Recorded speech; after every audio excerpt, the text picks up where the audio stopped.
Oscar Smith High here in Chesapeake, and let's go right into it, Matt. As you see, Great Bridge going to run the ball with Dre Mays right out of the gate. That's the recipe for success, and he finds the end zone for a touchdown. The Wildcats haven't dropped 9 in a row to the series to Oscar Smith, but they're in front 7-6 on Oscar Smith early, smelling upset.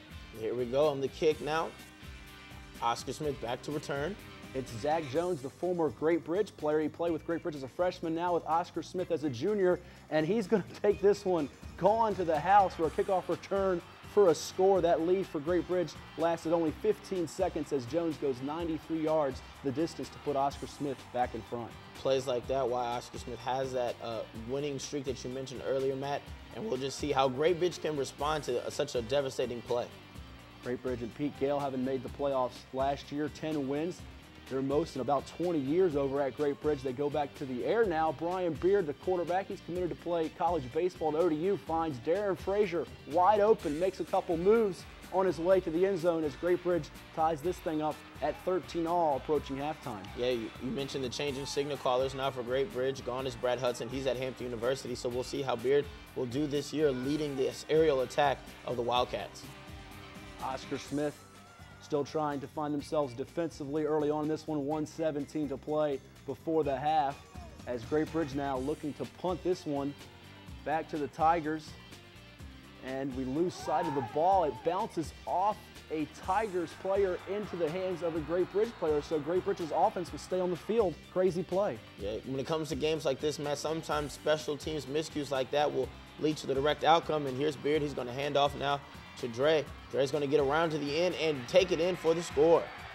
Great Bridge back in the end zone here as they've scored early on Oscar Smith, tying the thing up at 20 with 57 seconds left in the third quarter. You see Coach Rich Morgan of Oscar Smith seeking win number 101 in his career. He's firing up the troops as Oscar Smith does not want to fall to 0-2 after that season opening loss to Gilman, and they know in order not to, keep handing the ball off to the speedy J.C. Coleman. He's going to find the end zone here.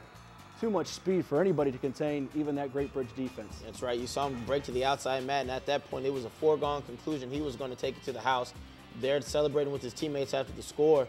Oscar Smith once again showing they're one of the dominant teams in the area, despite, as you mentioned, that loss to Gilman last week. Oscar Smith trying to run that streak in the Southeastern District to 38 games. Haven't lost a district game since 2006 to Hickory, and J.C. Coleman doing his best to prevent that from happening as he gets into the end zone again.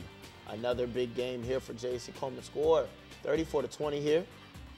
Oscar Smith offensive line did a great job in this one to give some holes for Coleman to run through and then use that speed to go by any and every defender in his way on track to the end zone. Doesn't quite get there on this play, but he gets them in position in the red zone as Oscar Smith's running game really revving it up after 400 yards passing by J.J. Williamson in the opener. And when you've got a running back like J.C. Coleman running the way he is, you don't even have to go to the aerial game, as you said, with J.J. Williams, the quarterback. But here we go, another touchdown here for Oscar Smith. Oscar Smith reels off 28 unanswered points to break that 20-20 tie late in the third quarter. Tigers now 1-1, Great Bridge falling to 1-1, excuse me. J.C. Coleman, 314 yards rushing, 5 touchdowns, a new single-game school record. Dre Mays had a pretty good game himself in a loss, 41 carries for 211 yards and a touchdown on the ground. That's right, and we'll take a look at around some more scores in the district. Grassfield 16-13 over Nansmith River. Lamont Brown, 40 rushes, over 200 rushing yards, 2 touchdowns. And Western Branch 38-0 over Deep Creek, with Josh Mariner with 189 rushing yards and a touchdown. Oh, some great backs in the Southeastern with Brown, Mariner, Coleman, and Mays. Kings Fork rallies from 16 points down to stun Indian River 19-16. A couple of interceptions by Noah Johnson in that one. And Lakeland 2-0, 41 points in each of their first 2 games. They get by Hickory. Raekwon Johnson with 214 yards rushing, 3 touchdowns on 13 attempts as the Cavaliers are a surprising 2-0. And now we'll move over to the Bay Rivers District. Bruton over Smithfield 14-0. The team rushed for 135 yards and 2 touchdowns. Wacosan 21-7 over Grafton. Dylan Hill with 90 yards rushing and 2 catches for 50 yards. Moving on, Jamestown 26-14 over Tab. Rodney Smith, 9 catches, just under 100 receiving yards and a touchdown. In York, 56-20 over War Hill. Alex Johnson, 244 passing yards, 3 touchdowns, as well as a rushing touchdown. And finally, Lafayette over New Kent, 55-14. Thomas Smith, 5 total touchdowns.